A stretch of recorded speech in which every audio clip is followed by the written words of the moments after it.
Soul Team is pulling way ahead.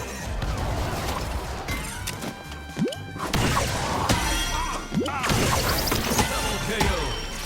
Triple KO. What is going on, everybody? Welcome back to yet another episode of this Kendrick Lamar in review series that I'm doing. I'm so used to introducing these things like I'm doing a fucking podcast because I do podcasts all the fucking time. Sorry about that. But yeah, we're doing another review here. This time we're reviewing Good Kid, Mad City. And if you haven't seen what's going on, I'm of course doing a review series where I review all of Kendrick Lamar's albums, except Damn, because I reviewed Damn back in 2017 when it came out. But for all the rest of his catalog, all of his studio albums at least, I have not done a review on my channel. So that's what I'm doing. Going through all of his albums that I haven't done reviews of yet and reviewing them all one by one, leading up to release day of the brand new Kendrick Lamar album, Mr. Morale and the Big Steppers, which is right now rumored to be a double album, which I refuse to believe until I get some certain concrete confirmation on that, because I don't want to get excited and then it's less than I wanted. So I'd rather just not have expectations and then it be more than I wanted. But in any case, yeah, we're going to be talking about Good Kid, Mad City today. Now, I will just give a heads up here, because here's the thing. A lot of these videos are going to be pretty fucking long, because my album reviews are already very long. They're already like an hour plus, and the last two were getting close to an hour. I think one was like 40-something minutes, and the next one was like almost an hour right on the dot. This one is going to be kind of longer just because I am going to be doing the deluxe version of Good Kid, Mad City, mainly because there are songs on that deluxe version that I want to talk about. And also, that is the version that I listened to when I first heard this. So I feel like it's more authentic to go with the version that I'm more familiar with, even though, you know, it's more or less the same for most of the album. But I want to talk about the parts of the album that I grew up with, that I grew up listening to. So without further ado, we're going to go ahead and start this review. And we're going to go ahead and I have a couple little pre-notes here for some of these. I just like to give context around the album itself before I get into the track-by-track breakdown, which is what the bulk of this review is going to be.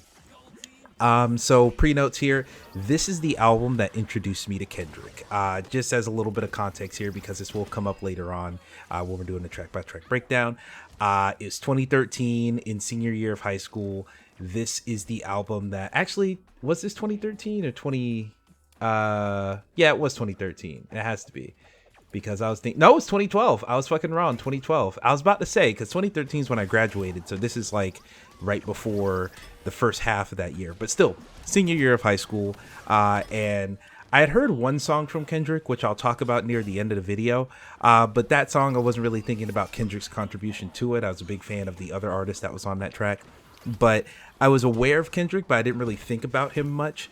So one time I was just driving my car around, and I was actually taking someone, I was on a date at the time, with a woman who would go on to break my heart more devastatingly than anybody else in the world. But this video is not about that. But anyway, I mean, I'm still cool with her now, but when I was cool with her, she heard some song on the radio that made her think about a Kendrick Lamar song. And she said, "Hey, I think you would really like Kendrick Lamar." And she said, "You should really listen to Good Kid, Mad City. It's a great album." And I said, okay, I'm going to check it out. And despite her being like, she fucked me up irrevocably, but she introduced me to Kendrick. So this album is just not only this album, but just me, and the fact that me being a Kendrick fan is like one of my core defining traits at this point of my life. So I have her to thank for that. Despite, you know, her doing me dirty in that sense, she really did put a very, very, very special seed in my heart when it comes to Kendrick Lamar. So I'm always going to be thankful for her. I will not say her name, but I actually don't even think she's probably listening to this, but if she knows who she is, God bless her for that, at least. So yeah, this album is just a really, really big part of my life. And I hadn't heard it in a long time. This is my first time listening to the album again in probably about a year or so. Of course, you know, every now and then I'll get a craving for one of the songs, but a whole full listen through, I was listening to it at work actually, and I started like getting emotional. Like I started getting choked up on some of these songs while at work. So yeah, this album fucking hits. Another little anecdote here, the purple van on the cover of this album, that 2001 Dodge Caravan, I had that same exact 2001 Dodge Caravan. I drove that for the first, I think I drove it from like 2011 until like 2013, 14, one of those. And bro, I had that everyone knew me as the guy with the van. And once this album came out, it was the K.Dot van. Everybody was like, oh, it's the K.Dot van. All my friends, oh, pulling up in the K.Dot van. I felt so cool because I had an emotional connection to this album, and I was driving the car from the album cover. Now that van is long gone. We've sold it, given it away to somebody. It was sitting in the yard for years, not working. But yeah, when I think about this album, that van comes to mind. My memories in that van come to mind. Just like in similar vibes to like fucking around with your friends in the van. Like I have that same exact vibe with all the trips and stuff I would take in this van. And by trips, I mean local trips. This was a very old van. I was not trying to drive this thing cross country, but you know, similar vibes here and there. So really love that. And of course, this album blew my fucking mind, which we will talk about it. This album fucking sent me to the stratosphere when I first heard it. So let's go ahead and start with the first track here. Shireen, aka Master Splinter's daughter. This intro feels very spooky is the word that I have on here. And it paints a very vivid picture, but the beat kind of gives me the vibe, especially initially, of like either it feels like you're just waking up. That's what this song kind of feels like when you first start it. But I'm not certain if it's I'm just waking up and it's still nighttime, or if I'm just waking up and it's super early in the morning. Like it just feels dreary and drowsy in a way that's like a little bit alluring, a little bit intoxicating. It just feels, you know, it feels like that without getting too deep into it. But yeah, it paints a very familiar picture, very I don't know, it's relatable in this way because this song is about longing. Like this is a detail where I specifically have a lot of experience in, where there's plenty of songs, you know, about, you know, love songs and stuff like that and about wanting a girl. But like I specifically feel, especially at the time when I was listening to this, because I was longing. Most of that heartbreak was just me longing. So like I really, really felt instantly with Kendrick in this first song. So it really did a good job there. Love a good, I'm looking at my notes here. Love a good love song about longing. Totally my wheelhouse. And yes, like I said, that is my wheelhouse. But even the other details, the little smaller ancillary tales about this, the Sierra in the background, like Sierra, it's been a big part of my life for a lot of my childhood. I love me some Sierra every now and then. Getting the sex while driving, like not necessarily getting a sex while driving is relatable to me, but the whole like checking your phone while driving and like almost hitting shit. Like I have been in those situations before. That is also something I feel, building up feelings over the summer. Once again, from a very young age, I felt that even way before high school. Being young and dumb, like I can't tell you how many times I've just done some stupid fuck shit with friends. Like here's the thing, I was never like a bad kid. Like my dad was a school teacher, so I was never trying to raise any trouble in school because he would either drive down to the school I was at, or once I got to high school, he would just walk over to the room I was in and beat my ass if I ever did anything. So I was never that type of kid, but I would do a lot of stupid stuff. Like nothing that would ever be, you know, threatening in the law and all that stuff. But like I did a lot of like silly things and just had some silly adventures with friends, and it's that type of vibe that I relate to in this opening track and in other tracks, as we'll talk about later. Watching Martin, like here's the thing, Martin isn't like the biggest show of my childhood, the biggest sitcom, but I feel that of like just watching these black sitcoms, you know, you're all in, or is it All for One? The one with Kyla Pratt in it, I forget the name of that show. Like stuff like The Parkers, stuff like, you know, shoot, The Cosby Show back when that was on the plate back in the day. But for me, I watched a good bit of A Different World, the college spinoff from The Cosby Show. You know, all those old black sitcoms from like the 90s, like in early 2000s as well. Just watching that stuff just because it's on, you don't necessarily have other shit to do. Like I relate to it so much. And of course the parents' phone call at the end, their whole skit there, I relate to that because I see a lot of my parents in the parents on this album. They are not exactly the same at all, but there are some parallels that I'll talk about here later on. Talking about some bar facts stuff. Bar facts, of course. For all these reviews, I feel like at some point I just said bar facts, like as if people get that. That's a reference to a Crooked Eye line in some other song that he made that has nothing to do with Kendrick. But I say bar facts whenever I want to just talk about a really nice bar or a really nice line that someone made in the song. So bar facts here. I'm in heat like a cactus. He says that towards the beginning of the song. I never caught that line until this listen. Like, that is something where I've always been caught up in the vibe and just like the atmosphere of this track, where I never really listened to the bars as hard as I should be. I'm in heat like a cactus. Yes, that's kind of like a throwaway bar. I don't think it's like that impressive for me to be highlighting it. But like, shit, that hit me so hard. I was like, yo, I'm in heat like a cactus. Like, oh, like in a desert. Like, I just thought that was really clever. Yeah, I'm probably just simple-minded, but like every now and then I'll catch stuff like that. And that's why I love listening to, you know, hip hop songs like this over and over and over again, because you might be, if you look at it from a different perspective, you might finally get a bar. I just love that sensation of like, I'm listening to this for like the 100th time and I'm still finding something new to look at it in, because you're never going to get all of the song at once. You're always going to see different parts of it as you get older and as you age and as you look at things in a slightly different perspective. So I really love that. And yeah, just first time I caught that bar. I love how one track minded the song is until the final twist. I love how it's all about Shireen. I love how it's all about getting with this girl, the lust, the longing. I love how it's all about that until right at the end, where you see, you know, people in some black hoodies running up on the car, and then you get nervous, and then you start getting scared, and then you're like, fuck. Like, it just hits you, the roughness, the ruthlessness of the world that Kendrick's growing up in, where he's worried about this, you know, for a teenager, you know, wanting to, you know, slide with a little honey is fairly innocent. You know, that's the thing where he's not even trying to take advantage of anybody. These are feelings that he's been building up for a long time. This isn't just some slide by night thing. He just wants to go there and have relations, a fairly innocent thing. And then these dudes come in here and turn the entire situation sour and violent. It kind of sours that whole innocent vibe there. So yeah, I like that dichotomy. I like how big of a switch that is. And it kind of teases the rest of the themes of the album later on. And of course, the skit towards the end with the parents on the phone. Like I said, it gives me vibes of my parents. When you talk about the dad being mad about his dominoes, I can't tell you how many times I've gotten phone calls from my dad where he's like, yo, where's my thing? Like, I remember way back in the day when we bought him an iPod. Like, I'm talking like scroll wheel iPod way back in the day.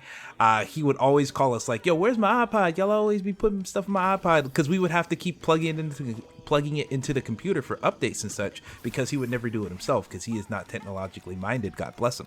But just, I've gotten calls like that where they're like, yo, where's my thing, and then my mom calling where she's like annoyed about something, like, hey, you said you'd be back with my car. Like, I've rarely, every time I've had a car to drive, it's been the car that no one's using. So I haven't really gotten too many calls of like, hey, I need the car back, blah blah blah blah blah. But like, I feel that same thing where mom's calling me about something I forgot to do, or just asking for a favor. Like, just that tone of voice and those mannerisms, I really I relate to. It's good.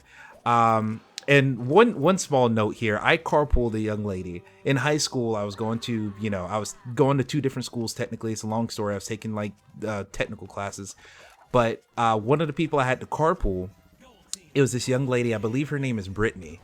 She said fuck the exact same way that the mom in this skit does. Like, just the exacerbated fuck. Like, she said it the exact same way, and we would always crack on her about it. It was the funniest fucking thing. And because it was my car that we all carpooled in, there were a lot of days where we would listen to this album, or I was really big into Slaughterhouse back then, or it was Slaughterhouse.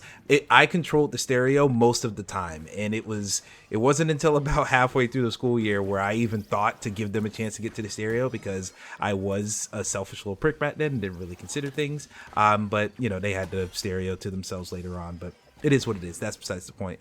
And yeah, the skits here, I talked about it on the Section 80 review. I felt like the skits there didn't really add much to the album. I feel like they were an interesting framing device, but I didn't feel like the album needed or benefited from a framing device.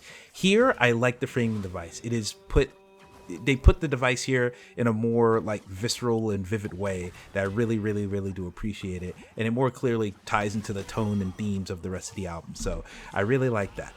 And on to the next track here. Bitch Don't Kill My Vibe. This might be one of the only hot takes in this whole review. But I do not love this song. I I don't think this song is bad, but I just don't love it. Like every time Bitch Don't Kill My Vibe comes on, like I get why people enjoy it. I think it's a song that, you know, has a very chill beat. And it's very catchy. It says a thing that people are always thinking, like "Bitch, don't kill my vibe." Like people know that feeling, and people, you know, can relate to that feeling of not wanting someone to come through and just fuck up everything that you're feeling at the moment. I just don't feel like this song is that good. And it's one of his biggest tracks on the album. Like this thing blew the fuck up. There's a remix with Jay-Z, which I will talk about later on. But yeah, it's a decent track, but I feel like his flow is what makes this feel like a filler track. I feel like he isn't really taking advantage of the beat. I feel like he's just saying a couple of words, then chilling, then saying a couple words, then chilling. Like I would like his energy. He has such an energy when Kendrick raps on not just this album, but many of his albums after this.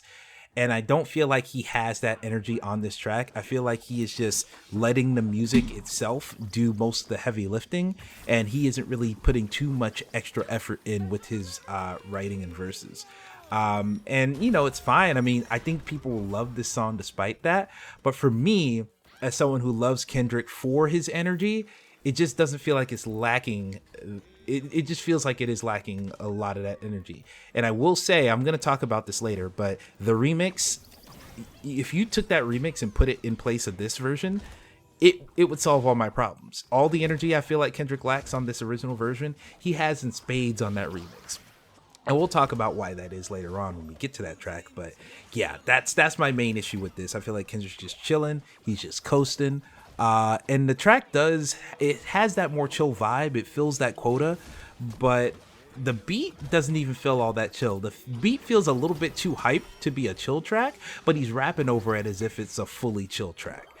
So, you know, I don't love it that way. I will admit that this is a very easy to listen to song, which is probably a big reason why it did blow up so big, why it is such a popular song. And I'll also give a shout out to that "Pussy on a Pedestal" bar near the end. I think that's an iconic line. Like I think about that, just put the pussy on a pedestal. Like I know he's used that line on other verses, like the Goosebumps verse for Travis Scott's song. But like, bro, pussy on a pedestal, that is such like an iconic image or just a line. Like that's an all-timer, like great Kendrick line. So yeah, gotta love that. But overall, the song isn't horrible. It's not awful. It just feels disappointing compared to the rest of the album. For all the reasons that I've already said. So yeah, it is what it is there. But the next track here is a fucking banger and completely switches up the vibe.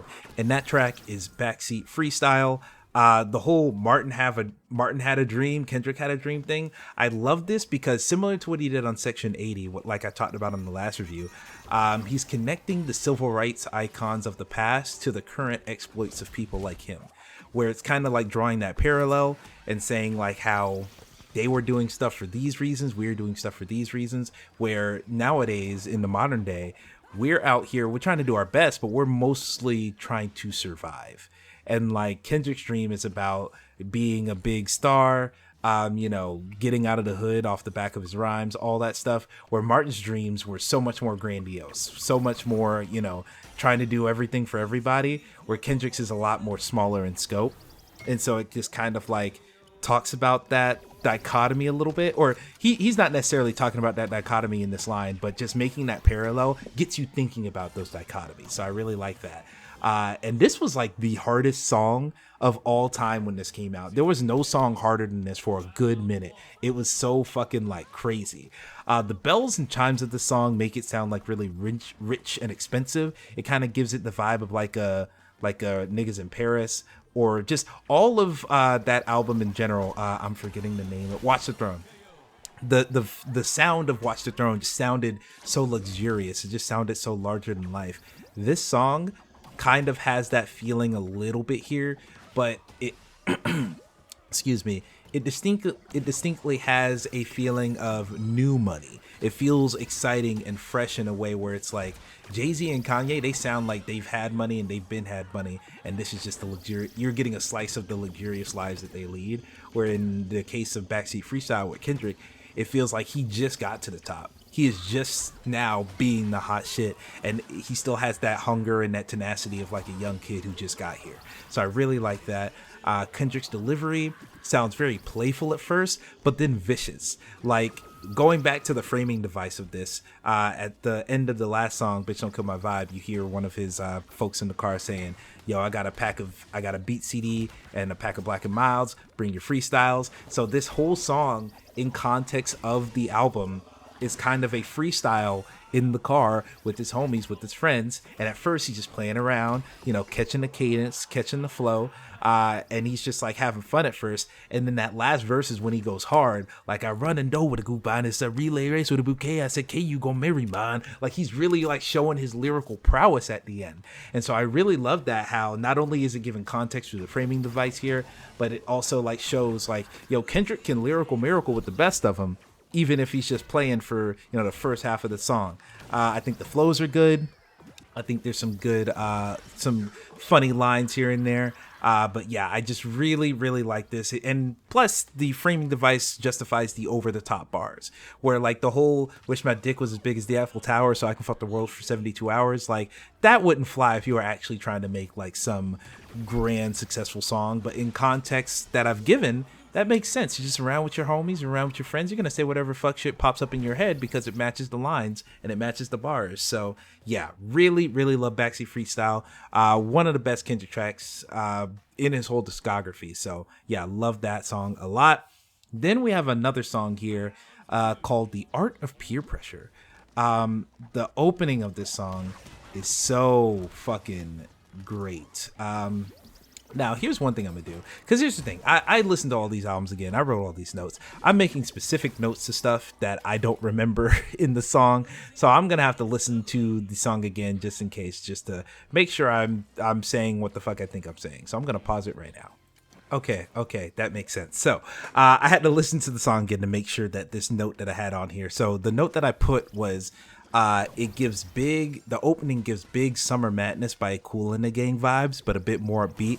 That's talking about that first beat instrumentation that it has, where it's kind of like doing this like whiny type thing, and is given like 70s like very chill vibes, like the song Kool and the Gang. And if you don't know the song Summer Madness by Kool and the Gang, it's the song that they play in like all of the black movies, like all of your what's a good one, like John Singleton movies, Spike Lee movies, like your Do the Right Things or your Baby Boys or your those types of movies where it's usually the morning and the sun's coming up and they play the song. It's the one that goes dun, dun, dun, and it has no words. Like, if you look up that song, you will know the song, and you got to scroll all the way to the end to hear the part that's played in all the movies. But it is a very iconic song for the black community. So it has that vibe to open it up with, and it kind of has like a lighter, more fun, airy tone. But overall, it is kind of a dichotomy to the next beat that comes on. So yeah, this is just a song talking about one of the themes of this album, where fucking around with your friends and how fun that can be, just chilling with the homies. Everyone knows that, even if you aren't necessarily from the block or whatever, like, everyone knows going on adventures with your friends is just a fun thing to do. Kind of like, I was gonna say Sandlot, but I think a better comparison would be Lean on Me, if you ever seen that film. Or not Lean on Me, it's Stand By Me. Stand By Me is the one I'm thinking of, with the little kids who are out in the woods having an adventure. Like, that type of energy is very potent throughout this album. So I really like that. Let's see here. I've definitely been in similar mindsets, and the opening of the song leans into that more jovial slant. Like I said, jovial when you're out with your friends, just kicking it back. And then the beat switches and it gets very sinister. The beat is pure dread. Like, the beat kind of reminds me of that one movie with Tom Cruise and Jamie Foxx, Collateral. It has that like sense of dread throughout, where it's like, shit's like, we're already up late at night, we probably shouldn't be, something bad's gonna happen, and it has that sinister undertone the entire time on that beat. But then the storytelling for this track is excellent. Of course, Kendrick brings it with the bars here, just describing how they're running down, driving around and talking shit. I will say one thing I didn't realize, when he says a line later where he's like, we pulled up on a bunch of working girls and asked them what they're working with. Like, I didn't realize he was talking about like prostitutes at the time, because calling them working girls, I thought he was just pulling up to some people who were on break at work and like catcalling or whatever. But like, no, he was talking to like ladies of the night, and I had never heard them referred to as working girls. So like, for many years, it took me a while to understand that bar. But excellent storytelling, talking about how him and his friends are just getting up to debaucherous activities. Then they hit a lick. They're robbing these people, trying to snatch all the stuff. And really great sound design where you have that little snippet of people like, nigga, there's somebody in this room. Like, I really love that. It kind of just makes the whole thing feel cinematic, which is appropriate because this album's kind of a short film, so to speak. So it makes sense that it is a cinematic. You can easily visualize everything that's happening in this album. So yeah, I love this. And I love also talking about bumping Jeezy's first album, like Young Jeezy is definitely hit a lick music. Like as someone who listens to a decent bit of Young Jeezy, like, yeah, there's a lot of his music you can just turn on when you want to just do some fuck shit. But yeah, the ending of the song I really like, how it's kind of portraying the franticness of like, oh shit, did we get away? Like, we made a left, we made a right. I'm scared. Oh man, I'm going over like, oh, I should have told my mom that what I'm doing. Like, I'm scared, blah, blah, blah, blah, blah. And then the sudden, like, oh, they turned the other way, we got away. It's that quick. It is so quick how you can be frantically thinking about, oh man, this is the end. And then you get away with it and all of the worries have dropped. Like, it is crazy how well that is portrayed in this song. So I really, really like this. And then the skits really do immerse you in the tale, like cutting back to the dialogue from his friends here. It just makes you feel like you're there. It feels like it's one continuous ride, kind of like, to make more movie references. If you ever seen the movie Good Time, it has, what's the name of the new Batman? Edward from Twilight. I forget his fucking name. Oh, Robert Pattinson. Good Time featuring Robert Pattinson. Watch that movie. It's a great movie on its own, but this album kind of has that vibe of Good Time where it's like, it's one night and you're going from one debaucherous activity to another debaucherous activity, just trying to keep the chain going. So yeah, it kind of has that energy, and I really like it for that energy. Then next we have the track Money Trees. I would say Money Trees, I love this track. First off, I feel like this is one of Kendrick's most iconic tracks. I love this track a lot. I wouldn't call it one of my favorites just because there's so many other songs I'll put above it, but it is definitely one of his most iconic tracks. His flow here is similarly paced to Bitch Don't Kill My Vibe, but I like it more here. I feel like his flow kind of adds a bounce to the instrumental here that I didn't really sense on Bitch Don't Kill My Vibe. So I like it here. The Halle Berry or Hallelujah kind of line I really like. The whole, do you want to go into your vices or do you want to go to righteousness? Because Halle Berry standing for your, the vices of women, kind of speaking to stuff we talked about in Shireen, where righteousness, of course, is the Hallelujah part. Pick your poison, tell me what you're doing. Like, you get the implication he's making. The entire song Money Trees is about people just trying to get it, just trying to get up out the hood, trying to get their money, trying to get a way forward out of this life, or at least to some type of better life. And so yeah, I really like how they're like, oh, are you gonna go the righteous way for it, or are you gonna go the non-righteous way about it? So it's a clever way to say that there. The one in front of the gun does live forever. That's another note I put here. Yeah, I like that, just because you talk about it, people get put on a t-shirt all the time. Those people only die when we stop thinking about them, and death tends to make someone stick out more in their mind after they're gone. So think about it like this. Think of your best friend right now that you haven't seen in many, many years. Are you gonna call them right now that they're alive? But as soon as they die, you're gonna wish that you called them. Which, I could take that advice myself, to be honest. I'm not trying to damn anybody else, but it's death kind of makes people way heavier on the mind. So, it's a interesting way of saying that here. The one in front of the gun does live forever. What's a bucket-headed hoe? I understand that's a line in the song. I am not entirely sure what a bucket-headed hoe is, because when I think of a bucket head, I think of like the bowl cut from like white people. But like in the context of this, I don't fully understand what a bucket-headed hoe is, but I wrote that in my line. If you know what a bucket-headed hoe is, write in the comments or maybe tweet at me or something. I don't know. J-Rock's verse on here. This verse made me a bit of a J-Rock fan. I had never heard J-Rock before this, but just like his cadence on here, his flow is just impeccable. I love the got the drum and I got them bands just like a parade, bitch. Like I love that line, and just like his swagger on here. I feel like he rides the beat in a way completely different to Kendrick, and it just works. It just fucking works, and I love it so much. J-Rock, I feel like, is pretty underrated. I'll say I really liked his 90059 album, but really nobody was checking for that album at all. But then he blew up with the Redemption album because he had that King's Dead single, so everybody was checking for him then. And that album is okay. So I really don't know how I feel about J-Rock now, but I still like him enough. And at the time I was like, oh, he's super underrated. You know, Hood Gon' Love It, another Kendrick Lamar feature. That song is great, and that's on the GTA 5 soundtrack as well. J-Rock, he's doing good out there. He's doing really good out there. So yeah, love J-Rock's verse. I think that just elevates his song so much. And the parents skits are good as well. The parents, you know, talking about, I feel like the parents add a lot of levity that is needed on this album, because the rest of this album can be super duper heavy. And I love like the turn my motherfucking oldies back on, you kill my motherfucking vibe. Like I love how it leads into the next song. And then I love in the background where she's talking about the dominoes and shit, and he's like, did somebody say dominoes? Like I love that. That is just so funny and so crazy here. But then we get into the next song, and this song was a transformative moment for me.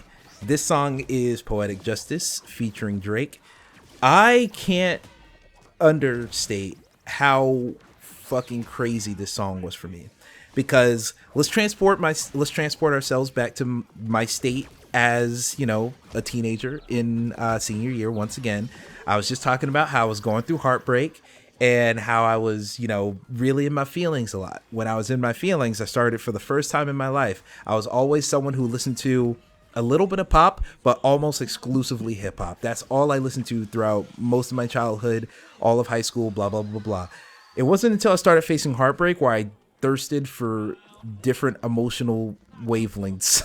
So I started listening to R&B a lot. I started listening to a lot of the funk and stuff that my parents used to grow up listening to. This is when I really got into Michael Jackson hardcore, because he has a lot of great love songs. I got into a lot of these older kind of like R&B type songs. So when I heard Poetic Justice, and I instantly recognized the Janet Jackson Anytime Any Place sample, and realized that someone flipped that sample and rapped over it, and it was just as sensual as the original song, I lost my goddamn mind. It was so fucking crazy. It was like people did, like the term dig in the crates to find something, like that's a phrase that people have been using. It's like they dug specifically in the crates of my own mind to find a song that was already in my head and just flipped it to make something completely new. And I absolutely love this song forever. I think this song is what made me a Kendrick stan. Like, we're going to talk about To Pimp a Butterfly. Without To Pimp a Butterfly, I think that album made being a Kendrick fan a core pillar of my identity. But I would still be a big Kendrick fan if only for Good Kid, Mad City. Because this song right here was just like, holy shit. Like, it's something where I didn't know I wanted it, but then they gave it to me and I'm like, this is all I want now. And so I really love the vibe of this. I think what actually got the girl who I talked about at the beginning of this recording, I think what got her to recommend Kendrick Lamar in general to me is I was playing this song in the car on the way back from us seeing a movie or something. And she heard Anytime, Any Place, recognized it, and said, oh, you probably would like Kendrick. And I don't even think she said that he sampled the song. She just recommended him to me, and I heard this and I was like, holy fucking shit. So shout out to her again. God bless her. And despite everything, you know, I hope she's doing good. She's a decent person, all things considered. But yeah, I love how sensual this song is. And I say sensual and not sexual because I feel like the song isn't being all that graphic about it. It's not like, oh, I'm gonna hit it from the back and all this shit. It's like, it's talking about more about the emotions. It's a more like vibey, feely song. Which I think is appropriate considering Drake's on here. Drake is known for, he got his fame based off of talking to the female rap fan base and really making them feel welcome in a way that other artists, other rappers back in the day, they got to have a track for the ladies where they are talking about women, but it's not necessarily on an equal wavelength as them, where men will often, like a lot of men will talk about women in rap songs as if they are accessories, as if they are the baddest. They'll talk about them from the standpoint of the male gaze. But Drake was really good at talking about women without the male gaze as much of a, without through the male gaze less so. Because here's the thing, he's still a man. He's still going to look at things through the male gaze, but it didn't seem as aggressive. It seems like he had more of the female gaze as a lens over that male gaze to where it didn't seem so aggressive. So yeah, it's nice having him on here. I think his verse is totally fine. I don't lose my mind over his verse. I think he matches the vibe, he matches the cadence, he does everything to fit on the song perfectly. But I'm not like losing my mind over Drake because Drake's good, but this isn't like his greatest verse of all time. I am happy that he behaved himself because he can get a little bit horny on some of these songs, but no, he was great. A bar facts thing that I'll point out: sex drive when you swerve. That shit hit hard back in the day. Like, just that line, just like sex drive when you swerve. I remember losing my mind when I realized that bar, and now it's just another bar. So yeah, there's a lot of pretty good instances of wordplay, some good punchlines. Even if there aren't that many punchlines, there are some decent ones here and there, but punchlines aren't the point of the song. This is all about the vibe. This is a top 10 Kendrick song for me overall. I told you how much I love this song. I just love how he combined those two, that vibe I already had in my head with hip hop and the lyricism and all that shit that I already love. Like, just fucking 10 out of 10. Love this song. And yeah, some GOAT shit, man. It is some GOAT shit. And then we go on to the next track, Good Kid. Now, this song, for the longest time, or maybe not the longest time, but for a while, I did not like Good Kid. I thought this song was just instrumentally a little bit muddy, and lyrically it wasn't connecting with me. But after this most recent listen, I think I'm growing on this song the older I get. I used to think the song was mid, but, it's growing on me quite a bit. The beat is a little weird. Whenever I listen to this beat, when I close my eyes, I imagine, like, the helicopters flying over Vietnam. Like, it has like that like late 60s early 70s type of vibe to it, and it has like instrumentation from some of the more groovy stuff of that era, like some Woodstock shit. So I understand why I would feel that vibe, but it just didn't click with me, especially like after the big high, the emotional high that I had with Poetic Justice. To come to Good Kid right after, it just feels like we're de-escalating in a very specific way, because it's not like Poetic Justice was a hype track, but Good Kid isn't a hype track. It is still also low-key, but it's low-key in a different way, and that just emotionally is confusing to me, or vibe-wise is confusing to me. But nowadays, I think it is fine. I think I like it, and honestly, I think Kendrick's delivery of his lines and his bars is really what does the most work here to make me like this song a lot more. He does not waste the beat. I think he hits every single pocket. It is not like Bitch Don't Kill My Vibe. He is spitting, he is rapping, he is doing it. I love the buildup of energy during the verse, where every single verse he like starts low and then it gets more and more hype, and then it kind of crescendos at the end of every verse. And I really like how I like that back and forth. Feels like waves of the ocean or whatever. Kind of feels like a dream sequence, this song, where Kendrick is the very strict guide. Like, it feels like he's guiding you through dreamland, but he is holding onto your hand very tight. He is not letting you drift into the dreary weirdness of the beat. His vocals are really carrying you through this in a very strong, guided way. So I really like that. And I wouldn't say Kendrick is painting too much of a picture. He's just kind of like describing the feelings and the vibe of being a good kid in the Mad City. So I'm not envisioning like an actual picture of like what's happening. It's just like different ethereal like feelings that are related to this, which is fine. But I don't know. It's just, it doesn't resonate as strongly with me. The chorus here kind of feels like the whole mass hallucination, baby.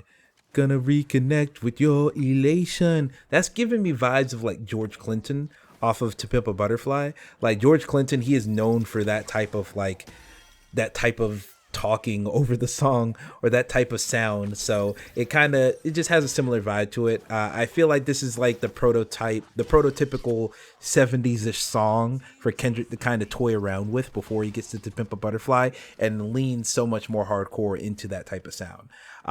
So it's a good song.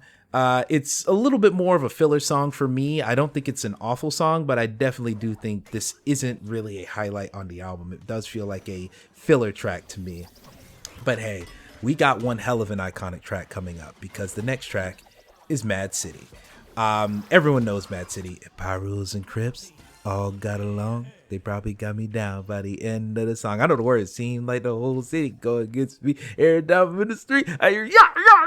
All right, we're done. We're done with that. But yeah, I love this song. Clearly, I think this is an iconic track. I think it is one of his most, not even like his most popular song, because of course you got stuff like Humble and all of his big hits that like are on the white people radio stations. This isn't when this is a hood classic. This is the definition of a hood classic, where you go to anybody who's really about that life, or who's really a Kendrick fan in general, they know all the words to this fucking song.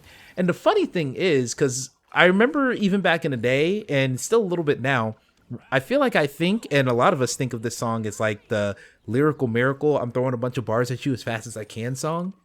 He's not actually rapping that fast in the song. It's just that the energy is so intense that you feel like you're sprinting. It makes you feel like you're running from the police on foot. It is fucking crazy. And I'll say that the energy of this song feels like kind of the prototype for Triple X on Damn that will come way later on that album. Very similar vibes, but this one's a little bit more... It's frantic in a different way, where XXX sounds like the apocalypse is happening, but this just sounds like a more concentrated, more refined form of chaos.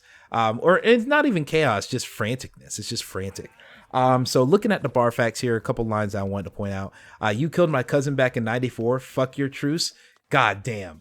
That is like some gang shit. Like there's like, even when people try to, shake hands, make a truce, have peace in this world, you always got somebody who doesn't care about that peace and will fuck shit up, and then that just leads to everything falling down. And a note that I put here, it gives vibes of that one scene in Mafia 2 where Joe and Vinny shoot up the Asian gang for revenge because they killed the informant that they didn't know was an informant but was one of their homies. So yeah, if you played Mafia 2, you know the scene I'm talking about.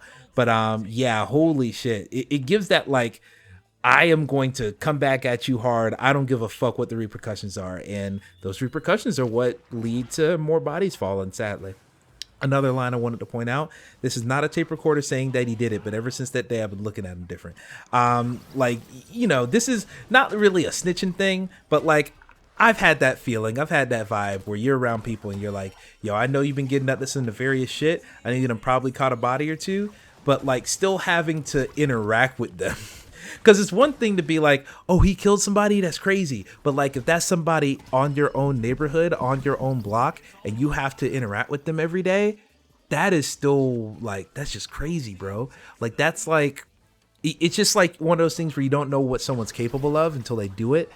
Where I've actually had that at my job before, where, long story short, people can look this up because, you can, if you use the internet enough, you can figure out where this was. But there was actually a murder at my job. I was not there the day that it happened. I came in later that day, but there was a murder at my job, and the person who did the murder was someone that I had interacted with several times, worked in the department next to him a couple times. I've seen him around for months at this point. And then he caught a fucking body. And it's like, shit, you were capable of that this whole time? Like, it's just fucking crazy. So it's that similar type of vibe where that line kind of makes me think of that. Another line I want to point out, you moving backwards if you suggest that you sleep with a tech, go buy a chopper and have a doctor on speed dial, I guess. Like, it just implying that if you live your life expecting violence is going to occur. If you live your life expecting a thing, you're going to attract that thing most often than not. So this is him saying like he's acknowledging that, but in this city, because it is so mad, you have to be prepared, because to not be prepared for violence is to welcome it upon yourself. So it is that acknowledgement and that kind of, that surrendering to that fact, surrendering yourself to that fact. So yeah, it's a sad line, but it kind of hits as well. Another line here, "Ay y'all, duck," like AKs, ARs, "Ay y'all, duck." That's what Grandma said when we was eating our free lunch. Like, come on now, like that is a very vivid picture paint. But like the way he flips the AKs, ARs, "Ay y'all, duck," like talking about the guns and then saying what you do when the guns come out, like that. I don't know. I just like that flip. I really like that line there. And then another line here. Obviously, the corner between the sheets, like the Isleys.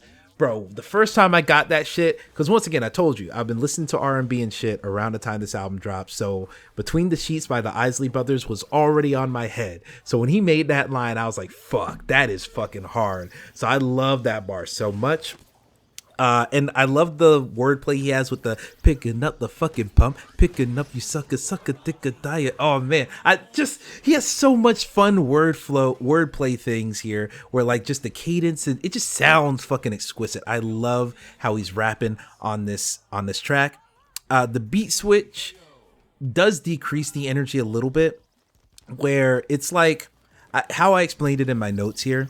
It's like the beat is playing Grand Theft Auto and it went from a 5-star wanted level to a 3-star wanted level, where it feels like the pressure is still there, but it's greatly diminished. It is like a lot less, but you still feel it there. And the story about, Kendrick imagine if that first blunt had you foaming by the mouth, like that's a fucking wild story. That is a crazy thing to have happen. So no wonder you don't smoke much. But he's talked about on other songs and other albums how, about how him not smoking kind of made him feel like a dweeb here or there. But yeah, that's crazy. The MC, I do not know how to say this man's name. EIHT, I'm gonna say MC Ink. Fits well. I like his verse. MC Ink, his whole verse kind of gives like a Dr. Dre 2001 Chronic type of vibe. It kind of gives the vibe of like him talking to innocent Kendrick as an OG, kind of trying to spit game to him. I really like that vibe. I really like that. I feel like it adds more texture to this because this is about the Mad City. This is about the block, the neighborhood that drives all these people crazy. So it's nice to have someone who's been a part of this texture, a part of this neighborhood for a long time, kind of relaying some of his perspective as well. So I really like that. The pitch shifting at the end is a little bit weird. And when I say pitch shifting at the end, I'm talking about Kendrick's last little like kind of spoken wordy type thing at the end of the song. But it does add to the foggy mind of someone living here, where it's kind of like you're kind of stressed. Your brain is getting stretched because you're feeling kind of stressed, where it's like, oh, which direction do I go? Like I'm still being chased by, the threat of danger, but also like, oh, do I go here? How do I solve these problems? Like it's just kind of a little bit more manic in the same way that the first half of this beat was. So I think the pitch shifting kind of speaks to that, even if it is a little bit strange. And like I said, spoken word here at this point of the album kind of give vibes of Section 80 and later on to Pimp a Butterfly. He loves the spoken word. He loves the poetry angle, and he uses it often. And so next, I can't believe we've been talking for 47 minutes and I'm like barely halfway through this album. Holy shit. And I'm doing bonus tracks. Buckle up, everybody. So yeah, after that, let's go on to the next song, Swimming Pools, parentheses drank. Crazy how much of a radio hit this song was despite its subject matter, because this song, Swimming Pools, is a song, it's really an anti-drinking song.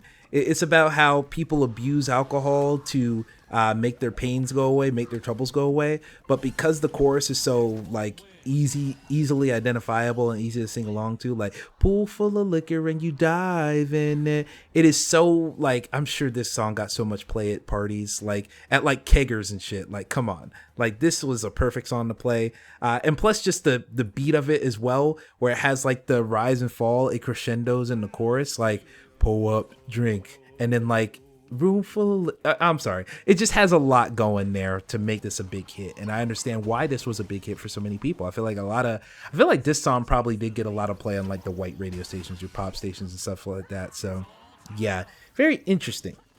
So yeah, beat rises and falls in a way that many pop rap songs did back in the day. This song, let me see, what's another one? Oh yeah, it masked that message about anti-alcoholism and stuff like that. It masked that message with these seemingly debaucherous lines. It talks about the alcohol in a way that seems positive, where if you really listen to the verses, it's like, yo, you can tell he's using the alcohol to kind of mask some stuff. And similar to Don't Kill My Vibe, I feel like the beat here is very similar to that song, but it's not as chill. It is very much so not a chill song. It's more of a like brooding song a little bit, but it's a lot more hype to kind of fit the delivery that Kendrick has on here. And the energy of Kendrick is kind of more chill, kind of more relaxed. And then you get to that second verse where he's like, hold up, no, this is your conscious, Kendrick. Like, if you do not hear me, then you will be history, Kendrick. If I take another one down on my visa, my limit, I think that I'm going. If the one that I'm talking about. That second verse there is a little bit more faster. It is faster, but I think it's just a little bit more manic in the same way that that Mad City is. But I think it's more manic just because of Kendrick's brain darting back and forth so much. I think he's thinking about so much so fast that it kind of puts us into his psychology a little bit better. So I really like that. I think that's really good. And I'll also say, love the breakdown at the end. I love the breakdown at the end. Just the give me hunger pains and do that Sayamela. I probably never wake up. Never wake up. In God I trust. But just when I thought I had enough. Like I love it, just feels so cinematic. It feels like I know this whole thing's supposed to be a short film, but that little breakdown at the end of Swimming Pools makes it sound more like a play. Like some operatic shit where things just got really epic and then you pitch to the next scene and then some crazy shit happens. And that's exactly what happens. The skit at the end of this song hits me like a truck. Like this is the part where when I heard this skit and the song start right after, I almost dropped a tear in the middle of work because like this is of course the skit where, Kendrick's friend gets shot and he dies, and the next song, technically maybe two songs, is about dealing with that loss, and it just hits you like a truck. It's so fucking like the sound design, just everything about it just comes together to make it feel authentic. And so let's talk about this next duo of songs, Sing About Me / Dying of Thirst. Sing About Me, I love it. The beat is pure melancholy, like walking home on a foggy night. I wrote in my notes here, it gives me Spike Lee vibes, like making me feel small in a big city.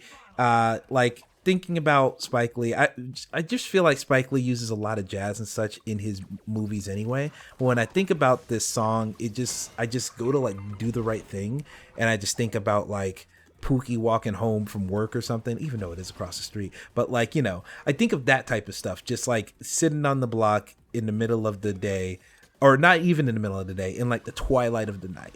I really love that. It gives a very visceral, picture being painted here. The first verse being from the perspective of the friend who gangbanged, the friend who got shot, and then the gunshot cutting him off at the end of his verse.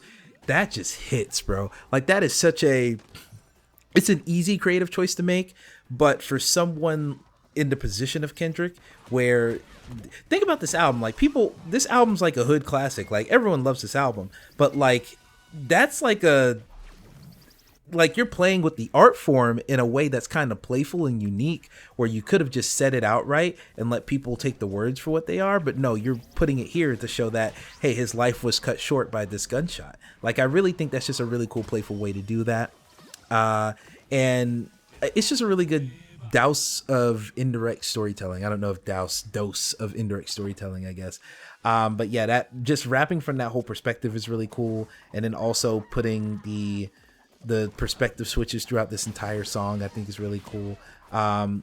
What's this note here? Once I went back and listened to Section 80 years later, I realized that the second verse is from Keisha's perspective. If you remember Keisha's song from Section 80 about him rapping about this young lady who's selling her body and stuff, this second verse comes from the perspective of Keisha, and Keisha is talking about how she doesn't need him putting all her business out there on a song. She doesn't need the intention because she gets enough of it on her own. And it's very much so talking about like, she is stuck in the mindset that this Mad City is giving her. She is stuck there. She has no desire to get out of that mindset, and she is actively hostile to those who try to bring her out of that mindset. Talking about her story, he's trying to do something to his heart's in the right place, because I already talked about this on the Section 80 review, I believe. it is kind of like wild that you would put her business out like that. Cause like, why are we talking about this girl? Like, oh, we need to put your business out there. It's like, let her do her stuff. But her heart is in the right place. And her failure to acknowledge that, I feel like is similar to the first verse where his friend got shot. It kills her in the mind in the way where he died of the body, where they are both trapped in this mad city because he never left and she never will. So I think that's really cool, comparison dichotomy between both of them with those verses. So very mind blowing there. Excuse me. And yeah, it wasn't right for him to kind of snitch on her hustle, on her side hustle or main hustle really, but who am I to judge and who is he to judge? It is what it is there. And her verse fading away towards the end of her verse, it kind of like shows that she's just trapped. She's just going to be talking continuously, even when we're not listening. And so, it's really like indirect storytelling. Like, I love how he's not spelling it all out for us. We're kind of inferring it by how the music is made, not just by the words he's saying. So I really, really love that. And the fact that Kenny just wants to be remembered. I love that. I love his whole verse about being like, I'm just trying to make an impact, and hopefully I can make an impact for y'all. Cause this isn't just, I want the world to remember me. I want my hood to remember me. He still cares about the people from this mad city, and he wants, to still be in the good graces of those people. So I really find that really interesting, very valuable, and, somewhat relatable as well. Then we go on to the skit, and the skit is just, they shot my brother, man. And this is where I think is so brilliant, because Dying of Thirst, I don't think it's a incredible, mind-blowing track personally. I think it's a very good track, but like, it is very minimal compared to Sing About Me that we just got. There's just not too much going on. But Sing About Me I like because it is very melancholy. Like I said, it is very like, I can't believe I just lost someone, the initial hurt, the initial despair. And then you get to Dying of Thirst, where it's a lot more upbeat, and it's a lot more like, yo, we gonna pull up on them. I'm angry. I'm upset. Like, I'm about to squeeze the trigger with tears coming down my face. Like, it's a retaliation type thing, where it's like you're feeling the rage, you're feeling the vengeance, but it's like, it's rage and vengeance without the glamour that a lot of the cinematic storytelling of this album would make you think. Like, this isn't like Triple X anger. This is like, I can't believe you would do that. This is like when people cry when they get mad, is that type of anger. And it's a very interesting emotional note to go on, which makes sense because this person just died, and the skit literally is like, fuck this, I'm tired of this shit, man. My brother, homie. And then we keep that emotional through line going here. So yeah, I love how this song reflects that one of these initial stages of grief, like I just said, despair and then a manic thirst for revenge. It feels like the music they'd play as you drive into a suicide mission in Mass Effect 2 or something. That is a note that I wrote, and I get it. I do agree with that, but Mass Effect 2, this song does not sound like Mass Effect 2, but it does definitely sound like someone who's driving into their own destruction out of a blind rage that is ultimately their downfall. I totally feel that feeling. So yeah, I'm down there with that. And yeah, like I said on my notes here, Dying of Thirst is less of a substantial song compared to Sing About Me, but for carrying that emotional through line forward, I think it is still a very good piece of work on this album. And then we have Maya Angelou on here. Bro, for years, all right, maybe not years, for a while, I did not know it was Maya Angelou on here. And I think really, because I knew this beforehand, but when Maya Angelou unfortunately did pass several years after this album came out, people were pointing back to the song, being like, oh, Maya Angelou, the GOAT. She was on the Kendrick album. That's great. I know Maya Angelou. I know how this is going to sound, but this is just how I grew up.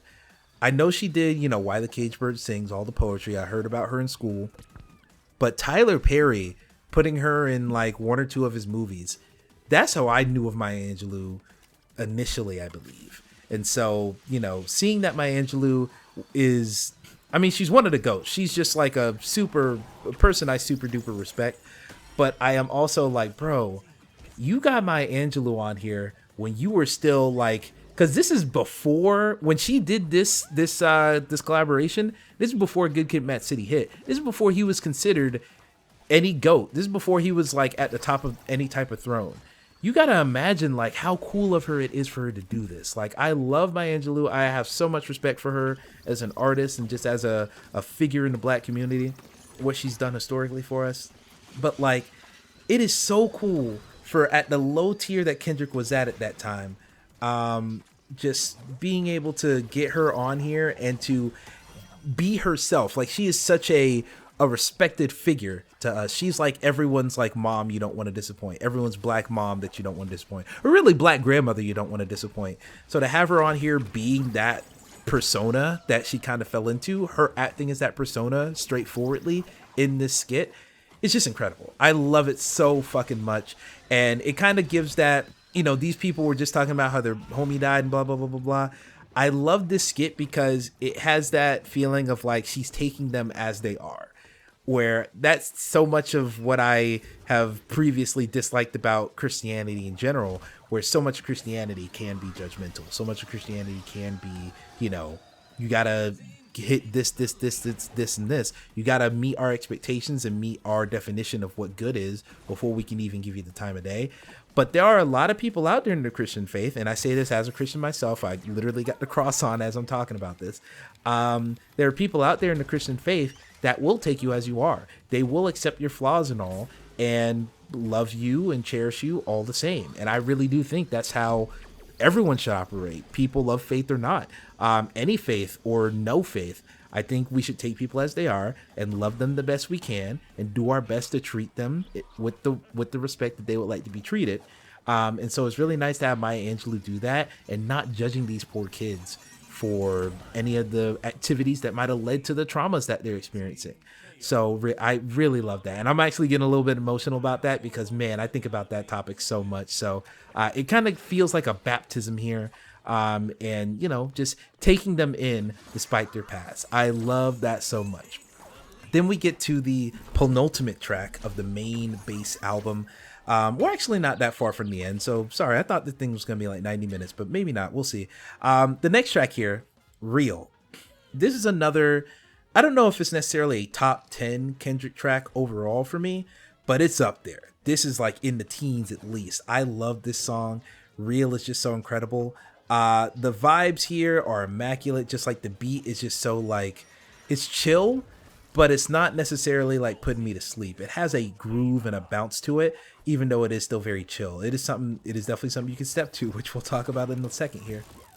But while Sing About Me had vibes of Fear, the song from Damn, this track feels more like that song from Damn. Just because of the way where he's kind of talking about what's love got to do with it when you don't love yourself, that constant refrain and that constant returning back to what is actually real. I think it has a lot of similarities with the song Fear off of Damn. And I love the what's love got to do with it when you don't love yourself bridge. I think that's just incredible. It just ties all the themes together so fucking brilliantly. And it's just a pleasant song to vibe to. It's got a great bounce to it, but it's turned, like I said, what I wrote in my notes is it's the kind of song I would hold hands and stargaze to. And it's upbeat without being saccharine. I'm right there with you. It definitely does feel like something you could just chill to, but it's not monotone, which I really like. Because some of these songs that are chill can put you to fucking sleep. And this is not one of those songs. So I really love it for that. I love because playing A only can make another mistake, but at playing B, you'll still say she's lovely. Like, I love the playing A, B things in each verse. I just love the parallels between each verse where he uses the same words and refrains here. I just think it's so fucking great. And then the way at the end where he's like, but what's love got to do with it when I don't love myself instead of you? Like, instead of him saying it as a generalized thing, he looks into himself, looks inward and says, if I don't love myself to the point where I hate this, to where I hate that. And he just keeps like compounding these things, and it suddenly gets super duper introspective. And I love that flip there. And it kind of hits you a little bit like a truck because you get stuck in that groove. You get used to that, the way that he's been saying the bars at this point. Then he suddenly switches it there, and it kind of hits you like a truck, like, oh, he's part of this too. Like, he's part of this world that's also being affected. So yeah, it's really good. This song feels like poetry, and you can feel the effort in the writing. And I mean that in a good way, because sometimes a song's too try hard, but this song doesn't feel try hard. It just feels crafted. Like, you can see the fingerprints in the clay pot from the craftsman who made it. Like, it's that type of thing. And I just love it. I just love the feeling that this song gives. The message of realizing that the persona that he tried to put up to hang out with his friends, that isn't necessarily real. Like that is not something he needs to maintain. He does not need to maintain this kayfabe, which is something I got from FD Signifier. Shout out to FD Signifier. I don't watch wrestling, so I only get all my wrestling terms from his videos and shit. It kind of funny, and some Giant Bomb stuff too. Slash Nextlander. Shout out to Nextlander. But yeah, keeping up that kayfabe, keeping up that image of, you know, someone who's about to life, someone who is ready to throw it all away for some trivial violence. That isn't real. Being yourself is the realest thing of all. And that is something I wrote in my notes, and that is corny as fuck, but the song does not make it sound corny. And so I just love that message, and just like being yourself over everything. Definitely something I needed to hear at the time I heard this album when I was a teenager in high school. This whole album got me through so much of that heartbreak. Because when I say heartbreak, I was down bad for months, y'all. This wasn't just a couple weeks of being sad. This was months of being sad. Because you understand, I had never been in a relationship until senior year. So like I was fucking down bad. So yeah, this song really helped me get out of that funk, along with some other songs that we'll talk about here and that we have talked about here. So yeah, I absolutely love this song, Real. I love, once we get into the skit at the end, I love how meta it gets, where it kind of like loops back into real life, despite it being like a work of art. It kind of gets autobiographical with Kendrick's mother character talking about, yo, Top stopped by, he wants you to come to the studio. Like that's literally Top Dog of Top Dog Entertainment. I love how it loops back into itself that way. And then this one gets me now. Like back in the day, I thought this was really cool and it did hit me emotionally, but it hits me so much more emotionally now. The part where she's like, I want you to make something that me and your daddy can step to. And then you hear the vocals, sing my song, it's all for you. Sing that song, it's all for you. Like, bro, that just fucking melts me, because I can't tell you, I am in my mid to late 20s at this point.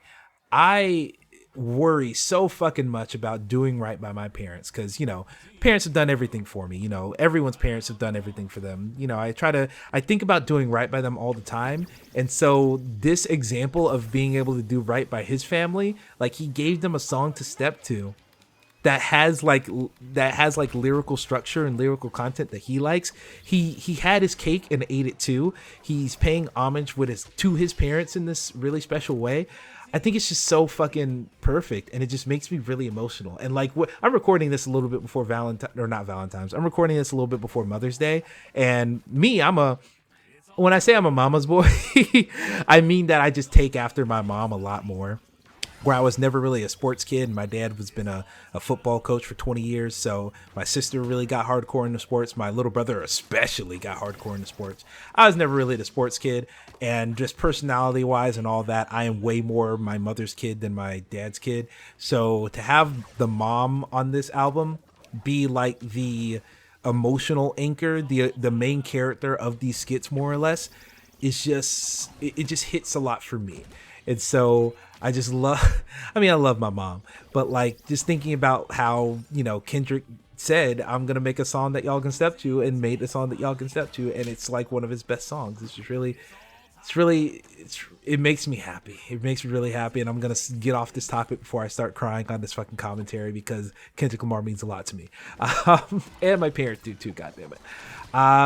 And yeah, and I will say that It's All For You kind of gives me like Janet Jackson, It's All For You vibes, which that song actually samples The Glow of Love by Change, which is a song that you've probably heard from it's like 1978.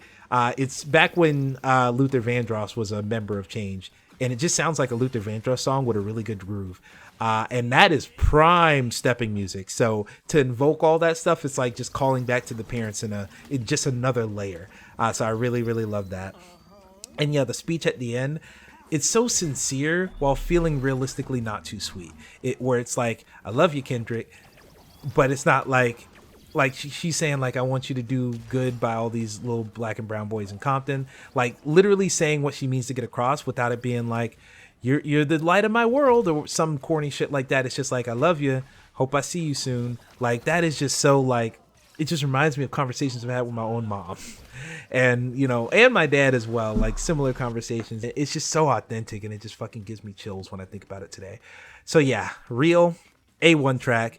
The track is just incredible. Love this song so fucking much. And the more I think about it, the more it might actually be a top 10 track. But that's a topic I'll have to agonize over on a different day.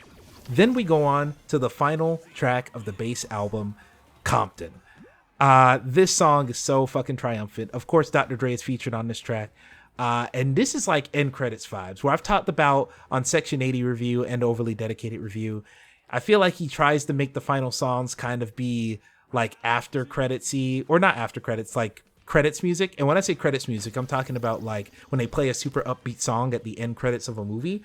A really good example of this is Lemonade by Beyonce. Formation being at the end of that album. It's definitely like okay, this is the after credits. Like, this is where you just get to turn up and have fun and celebrate the journey you just went on to. Compton definitely feels like that, but it feels triumphant. It feels like an after credit song that is thematically in line with what just happened, where Kendrick was just kind of reborn as this new person who understands that they don't need to put up that kayfabe to live in the hood so much anymore. And this is him kind of doing like that, kind of like a triumphant victory lappy type of track. So yeah, the beat feels triumphant without adding any horns. Shout out to Drake and Soulja Boy, who couldn't really do that. I know they are known for, doing like a bunch of horn sampling songs back in the day for like these victorious anthems. So it's cool that Compton can hit that same tone, same vibe without using horns. So gotta respect that. Not really many crazy like punchlines and bars, but the flow is great. I think the way that Kendrick and Dr. Dre are flowing off of each other, I think is great. It's like they're just tit for tatting the entire track. I think it's great. Real quick, there's one line Dr. Dre says where he's like, yo, what is it? Left Eye and Eazy-E, when I see y'all in heaven, we're going to test drive a Lambo. And it's like, what? Why are you test driving in heaven? Like, you shouldn't need to test drive anything in heaven. It's heaven. Capitalism should not exist in heaven. It's heaven. Like, we don't put bad systems in the place of perfect. Like, come on, what the fuck are we talking about? But yeah, anyway, just a nitpick. But yeah, overall, I really like the track. I think Just Blaze did great on the beat too. Legendary producer, legendary feature with Dr. Dre, legendary track overall, just great. And then when you get into that last part at the end where he's like, ain't no city quite like mine, where it's like going up and down in the octaves and such, that is some big George Clinton vibes as well. And of course, we know later on George Clinton will be on To Pimp a Butterfly, so this feels like him playing with that sound already so early on. So it's really cool to see that. And then I love the final words on the track, or final words on the whole album is, yo, I'm gonna borrow the van right now, be back in 15 minutes. And then he leaves, so you can play this album on loop and it loops back into itself very well. I really love that. I think that's such a cool touch, and more of a novelty compared to the emotional highs of this album. But yeah, I think that is just so brilliant. I think the craft is noticeable. I think the craft is measurable, and yeah, this album is just one of the greats. It's one of the greats for a reason, as I've talked about. And so from there, we got some bonus track notes, and I didn't write too many notes for most of these bonus tracks, so we'll just like run through these pretty quickly. The Recipe is the first bonus track on here. This is, Dr. Dre feature as well. This is actually the first track I ever heard from Kendrick Lamar. I said earlier that I had listened to a track from Kendrick before, but I wasn't really like thinking of him as like, oh, that's an artist I need to look out for.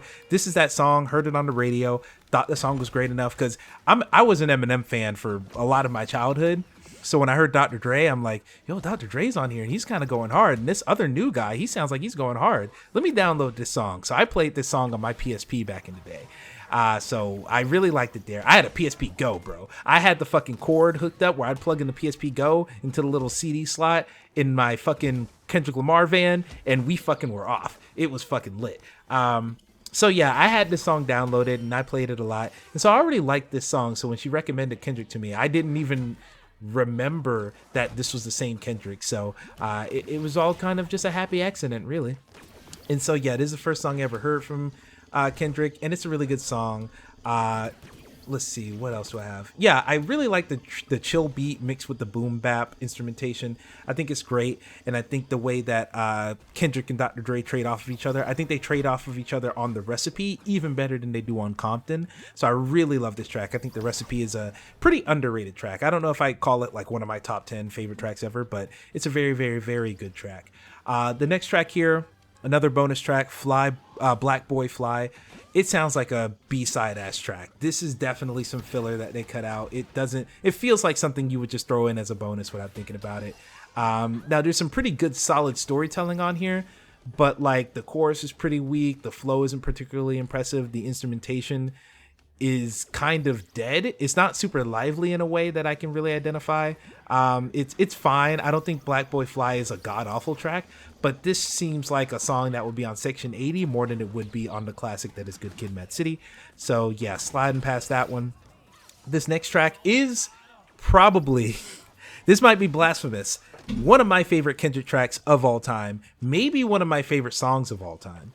Now or Never featuring Mary J. Blige. I love this fucking song. Now, I understand. I am a sucker for these corny ass inspirational songs, especially in rap. Like, you want to talk about one of my other favorite songs? I forget the song. I forget who sings it. Or I know who sings it. I forget the name of the song. But Twista featuring Faith Evans. Y'all know the one from fucking Coach Carter. Yes, I'm high and yes, I am hopeful for today. Take this music and use it. Let it take you away. Y'all know the fucking song I'm talking about. That song, I love that fucking song. I love these hopeful, inspirational ass rap songs. And Kendrick made a really good one here with Mary J. Blige on here. And this also has like end credits energy, but for like a different type of album, different type of movie entirely. If Good Kid, Mad City is like a drama, then this song is the end credits of like a rom-com or like a comedy or something like that. It's just so fucking great. Kendrick's energizing flow where he has like a quiet confidence about himself on this song, and I really find that intoxicating. It kind of matches the quiet confidence that I like to think that I hold myself with. So I really, really like that. And Mary J. Blige, of course, she delivers the great vocals here, of course, but like she just gives that supportive auntie type of vibe that I really find incredible. Where it's like she just gives like, you go baby type vibes the entire track, and I just love it. It's just so fucking great. And this song just gives big like, we gotta get this talent show done so we can save the rec center type of energy. It just feels like fucking Sing 2, like all the musical numbers at the end of fucking the Sing movies. Like it feels like that. But I like that vibe sometimes. I actually like Sing quite a bit. I remember watching it. I remember, like, it's a singing animal movie. Like, I don't give a fuck. I'm not watching that. But then I was, it was Thanksgiving and the family wanted to watch it. So I said, fine. And I'm over here crying at the end. So, like, that's the type of shit I'm talking about. Like, I fuck with that vibe. I like this vibe. So I really love this admittedly basic track. And back when I heard this album, this song was probably one of my most played songs on the entire album, just because of how depressed I was with that heartbreak and just feeling down all the fucking time. This song would pick me up so often. So yeah, really love this track. The next track, the Recipe remix from Black Hippie. I don't like this. I honestly forgot this song was even on here. And I love Black Hippie. Like, I think Absol is great. I like Schoolboy Q a lot. I've already talked about how much I like J-Rock. But yeah, I just feel like they don't fit on here. Especially where the Recipe was such a great track with Dr. Dre and Kendrick going back and forth. Now you have this version of it where no one's going back and forth and they're just all taking turns on here. I just don't like it. It just doesn't feel like it fits with the initial intention of the song. And I feel like all their verses would be better served if they made a specific posse track for Black Hippie instead of them just hopping on this track. I don't like it. And it feels a little bit redundant considering that there's already like a Black Hippie remix of Swimming Pools that is also not great, especially since Swimming Pools is such a specific work of art. It's such a specific type of song where to throw them on here carelessly, it just feels like you're kind of ruining the whole point. So yeah, don't love the Recipe remix. Do not recommend. And then the last song here, Bitch Don't Kill My Vibe remix featuring Jay-Z. Fuck, I like this song. If you take this version, put it in for the original version, then the album is pretty much perfect. It's like a fucking 99.9 out of 10 or 100. So yeah, I really love this remix. Kendrick is going the fuck in, and you can tell Kendrick heard, oh, Jay-Z's gonna be on here, all right, I gotta bring my A game. But it seems like Jay-Z didn't get the same memo. Seems like Jay-Z was like, all right, here's my verse, we're good, goodbye. And then Kendrick was like, oh, okay, so Jay-Z's on here? I'm going to pull out all the fucking stops. To the point where this is another song where Jay-Z got renegaded, where folks know the song Renegade by Jay-Z has an Eminem feature, and Eminem kind of wraps circles around Jay-Z the entire time. That is the opinion of the popular opinion of that song. This feels like a similar circumstance where Kendrick is just fucking going in, and so many fucking great lines and great wordplay things here. And Jay-Z just seems like he's just coasting by in a star power, especially at this point where Kendrick wasn't the biggest star in the world yet. So Jay-Z is like, I'm doing you a favor. I'm just giving you a little bit of my fame so you can, you can get a little bit of glow up. But man, Kendrick went fucking in. So yeah, bar facts here. This is the last thing I'm going to say about this album. This should have been in the pen, but now my pen right with morphine. I heal niggas.